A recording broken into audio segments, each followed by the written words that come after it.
अस्सलाम वालेकुम, कैसे हैं आप लोग। आज हम बात करने जा रहे हैं हमारे चांद के बारे में।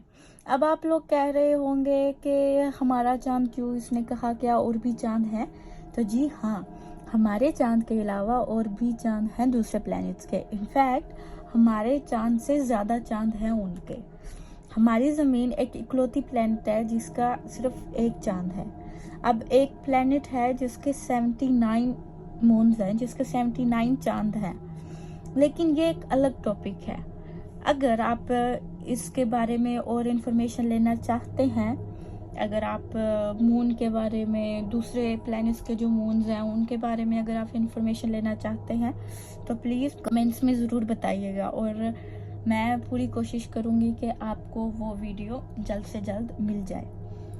और मैं फ्यूचर में भी इंशाल्लाह और सीरीज़ ये लेके आ रही हूँ हमारे सोलर सिस्टम जो निज़ाम शमसिया उसके बारे में।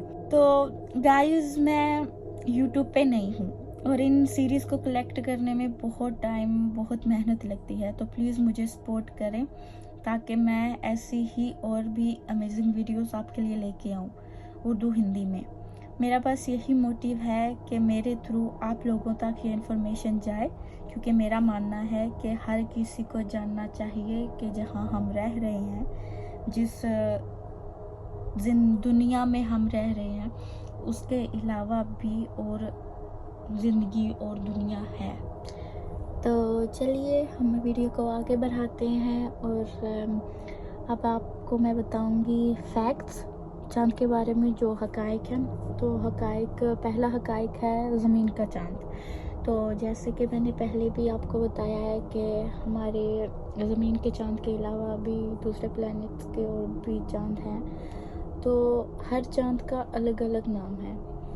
जो हमारा चाँद है वो जाहिर सी बात है मून है इंग्लिश में कहा जाए, तो अगर उर्दू हिंदी में कहा जाए तो चाँद है।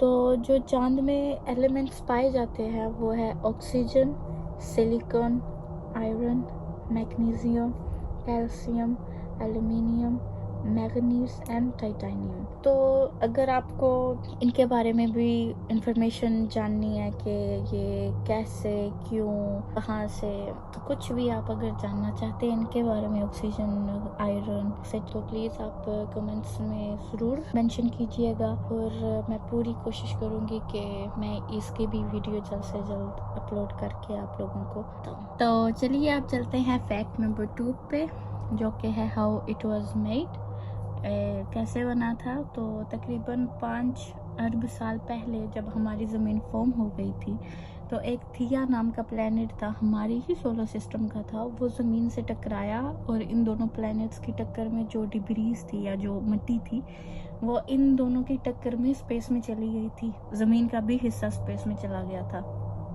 तो वो ज़मीन के गर्द उन्होंने एक रिंग की शेप ले ली थी, जैसे सैटर्न के इर्द गिर्द है। लेकिन फिर ग्रेविटी की वजह से कुछ ऑलमोस्ट 10 लाख सालों का टाइम लगा, तो चांद ने फिर राउंड शेप लेना शुरू कर दिया था, और वो राउंड शेप लेके चांद बन गया था। और ये चीज़ इस वजह से प्रूव है, जो अर्थ के ऊपर सोइल है ना, जो अर्थ की मिट्टी है, वो पुराने दौर की सोइल के साथ, पुराने दौर की जो मिट्टी है उसके साथ सेम मैच करती है। मतलब साइंटिस्ट ने देखा है कि सेम ही है। तो इस वजह से इस थ्योरी को सब साइंटिस्ट ने कंफर्मेशन दी हुई है कि ऐसे ही हुआ था, ऐसे ही चांद बना था। तो चलिए अब चलते हैं फैक्ट नंबर 3 पे, जो कि है the distance between earth and moon. तो हमारी ज़मीन से चांद ऑलमोस्ट 3 लाख किलोमीटर की दूरी पर है। तो नंबर 4 पर है ग्रेविटी। चांद की ग्रेविटी हमारी ज़मीन से 1/4 है। चांद की सतह कशिश तकरीबन 16 शदत है, 16.5% या 1.6 मीटर पर सेकंड है। मीनिंग कि अगर आपका वज़न ज़मीन पर 100 किलो है, तो फिर आपका वज़न चांद पे ऑलमोस्ट तकरीबन होगा 35 या 36 किलो, क्योंकि चांद की ग्रेविटी ज़मीन की ग्रेविटी से काफ़ी थोड़ी और कमज़ोर है, इसके छोटे पैमाने की वजह से। तो चलिए फैक्ट नंबर 5 पे चलते हैं, जो कि है the sun and the moon, सूरज और चांद।